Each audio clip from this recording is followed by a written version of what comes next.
Adiós, mi amor, le dice un valiente guerrero a su esposa mientras se preparaba para ir a la guerra a defender a su país. Ella, una joven hermosa, le responde: yo te amo con todas las fuerzas de mi corazón. Me mantendré orando por ti, pidiéndole a Dios que te cuide en la guerra y que cuide también a tus compañeros.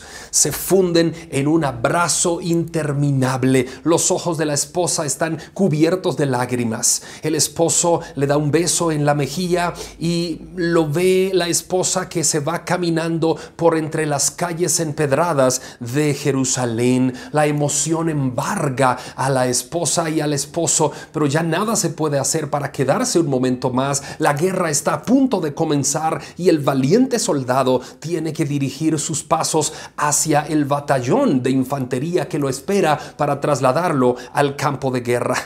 La esposa solamente ve cuando su esposo se pierde por entre esas pequeñas calles de Jerusalén y con dolor de su corazón ingresa de nuevo a su casa y se arrodilla para hacer la primera oración a Dios pidiéndole protección para su esposo.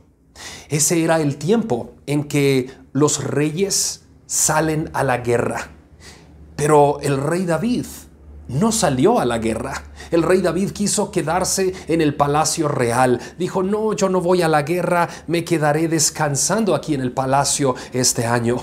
David debía estar en la guerra, pero se quedó en el palacio. Sus valientes soldados estaban peleando, defendiendo a Israel, pero David estaba en el palacio descansando. Mientras David descansaba, tuvo ganas de subir a la terraza porque estaba aburrido, no sabía qué hacer, y para despejar un poco la mente subió a la terraza. Estaba viendo todo el panorama de Israel y estaba observando las montañas, observaba los árboles. De pronto observa el río y a la distancia ve a una hermosa mujer que se estaba bañando allí en el río. Era una preciosa joven. David la mira fijamente y su corazón empieza a pensar en pecado, empieza a codiciarla. David baja las gradas de la terraza y con cada grada que bajaba, que descendía, pensaba en esa hermosa mujer que se estaba bañando en el río y pensaba en el pecado y pensaba en traerla a su palacio. David llama a sus criados y pregunta: ¿quién es esa hermosa mujer que se está bañando en el río? Majestad, le dicen sus siervos, ella es Betsabé, la mujer de Urías Eteo, uno de sus soldados más valientes, de esos guerreros que siempre están al frente de la batalla. En ese momento cruzan por la mente de David pensamientos contradictorios. El rey sabe que Dios condena el adulterio. Éxodo 20:14. El rey lo sabe, pero en su mente empieza a pensar y a jugar con la idea de adulterar con esa hermosa mujer que acaba de ver bañándose en el río. David tenía que estar en la guerra. Ese era el tiempo en que los reyes salían a la guerra, pero él no estaba en la guerra. Él estaba descansando en su casa y estando descansando fue tentado y seducido por su propia concupiscencia para tratar de cometer un pecado, el pecado de adulterio. Vayan a buscar a esa joven, dice David a sus sirvientes. Betsabé llega al palacio del rey y se consuma el pecado del adulterio. Si David hubiera estado en la guerra, no hubiera cometido pecado, porque allá hubiera estado en el frente de la batalla, hubiera estado dirigiendo a sus escuadrones, hubiera estado pensando en cómo defender a su pueblo, al pueblo de Dios, pero no estaba en la guerra, estaba descansando. Y ahí fue cuando la propia concupiscencia de su corazón lo tentó y cometió el pecado de adulterio. Muy acertadamente dice aquel dicho: una mente desocupada es taller de Satanás. Eso es un dicho popular. Una mente desocupada es taller de Satanás. Eso fue justamente lo que le pasó a David. Mientras sus soldados peleaban en la batalla, en la guerra, él estaba desocupado. Su mente estaba desocupada. Entonces aprovechó el diablo para tentar a David cuando de la propia concupiscencia de David salieron los pensamientos pecaminosos. Muy acertadamente entonces está dicho ese dicho, que una mente desocupada es taller de Satanás. Luego de cometer pecado de adulterio, David comete el pecado de asesinato porque manda a llamar al esposo de Betsabé, a Urías Eteo, al valiente guerrero, y le dice: hey, guerrero Urías, va a dormir esta noche a la casa de su esposa, por favor duerma con ella. Y Urías dice: no, rey David, yo no puedo dormir con mi esposa hoy, sabiendo que mis compañeros están en la batalla, sabiendo que el pueblo de Dios está en guerra. Yo no puedo ir a dormir a mi casa plácidamente. Y Urías no fue a su casa. Se quedó Urías haciendo guardia en la puerta del palacio y no fue a la casa. Entonces David se molestó. Escribió una carta y la carta la llevó Urías mismo, se la llevó a Joab, capitán del ejército de Israel, de David. Y Joab recibe la carta, Urías mismo la lleva y la carta decía: por favor, pongan a este guerrero al frente de la batalla donde esté lo más recio. Y lo pusieron ahí y lo asesinaron, lo mataron. Urías falleció. David comete pecado de adulterio. David comete pecado de asesinato. ¡Wow! ¡Cuánto pecado en el corazón del rey David! ¡Cuánto pecado cometió David! David cometió adulterio, David cometió asesinato. ¿Por qué? Solamente por una sencilla razón: por no estar en la batalla. Ese era el momento en que los reyes salían a la guerra, pero David decidió descansar en el palacio, y mientras descansaba fue tentado cuando de su propia cabeza, de su propio corazón, salió el deseo de pecar. Bueno, casi nadie está caminando por ahí por la calle y cae en pecado. Nosotros tenemos una frase, los cristianos, que decimos: bueno, cayó en pecado, cayó en pecado. No es que caigas en pecado, simplemente es que de tu propia concupiscencia estás pensando constantemente en el pecado, y es ahí cuando entonces eres seducido y te involucras en el pecado. Pero nadie está caminando tranquilamente y de pronto cae, como caer en un bache. No, es de aquí que el pecado sale del corazón, el pecado sale de la mente. David no cometió pecado instantáneamente.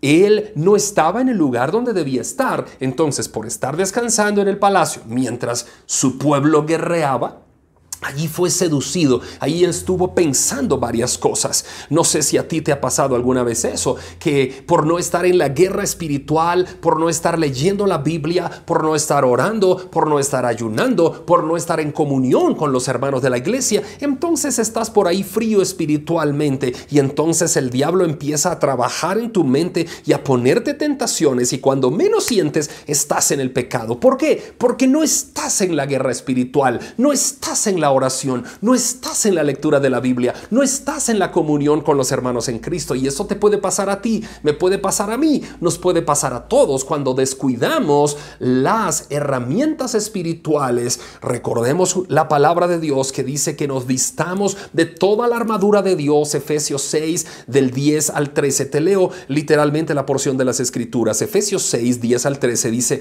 por lo demás, hermanos, fortaleceos en el Señor y en el poder de su fuerza. Y escucha lo que dice: vestíos con toda la armadura de Dios para que podáis estar firmes contra las acechanzas del diablo, porque no tenemos lucha contra sangre y carne, sino contra principados, contra potestades, contra los gobernadores de las tinieblas de este siglo, contra huestes espirituales de maldad en las regiones celestes. Por lo tanto, tomad toda la armadura de Dios para que podáis resistir en el día malo, y habiendo acabado todo, estar firmes. David no hubiera cometido pecado si hubiera estado en el frente de la batalla, si hubiera estado vestido como soldado con la armadura del ejército. No, pero David no estaba así, estaba sin esa armadura de un soldado, estaba descansando en el palacio, y una mente desocupada es taller del diablo. David estaba haciendo lo que muchas veces tú y yo hacemos, estaba ocioso. Muchas veces nosotros, cuando estamos ociosos, cuando no tenemos nada que hacer, cuando no estamos en la guerra espiritual, cuando no estamos en la oración, en la lectura de la Biblia, ni en la comunión con los demás cristianos, ¿qué estamos haciendo? Nos sentamos estamos en la sala de la casa, en un sillón como este, tomamos el control del televisor y empezamos a cambiar canales. No tenemos nada que hacer, estamos desocupados, estamos aburridos, cambiamos un canal, ponemos otro, y al fin estamos empezando a alimentar nuestra mente con cualquier cosa que estemos viendo en la televisión o en la internet, y estamos alimentando nuestra mente con algo que después nos va a llevar a cometer pecado. ¿Qué tiene de malo que David se paró en la azotea, en la terraza, a mirar el paisaje? No tiene nada de malo. ¿Qué tiene de malo que Betsabé se estaba bañando en el río? No tiene nada de malo. Muchas veces, principalmente los jóvenes de las iglesias preguntan: pastor, ¿qué tiene de malo escuchar canciones que no son alabanzas a Dios? Pastor, ¿qué tiene de malo ir a la fiesta de un compañero del colegio, de la universidad o de la escuela que está cumpliendo años? Pastor, ¿qué tiene de malo que yo almuerce con personas que están bebiendo alcohol? Usted sabe que yo no bebo, pastor. ¿Qué tiene de malo que yo los acompañe nada más? ¿Qué tiene de malo, pastor, que me haga un tatuaje? Pastor, ¿qué tiene de malo que me vista de esta manera un poco provocativa? En fin, hay tantas preguntas que principalmente los jóvenes plantean a nosotros los pastores, y la respuesta es: quizá no tiene nada de malo, pero la realidad es que no tiene nada de bueno. El problema no es que tenga algo de malo, sino que no tiene nada de bueno. El creyente en el Señor Jesucristo no tiene por qué vivir en una zona gris. El creyente en el Señor Jesucristo no tiene por qué vivir en una zona intermedia. El creyente tiene que vivir en una zona caliente, en una zona de guerra contra las huestes espirituales de maldad, en una zona donde hay que estar de rodillas, en una zona donde hay que leer la Biblia, en una zona donde hay que estar en comunión unos con otros en la iglesia. Las Escrituras nos amonestan que presentemos nuestro cuerpo como sacrificio vivo, santo y agradable a Dios. Ese es nuestro culto racional, dice Romanos 12:1. Presentemos nuestro cuerpo en sacrificio vivo, santo, agradable a Dios. Ese es nuestro culto racional.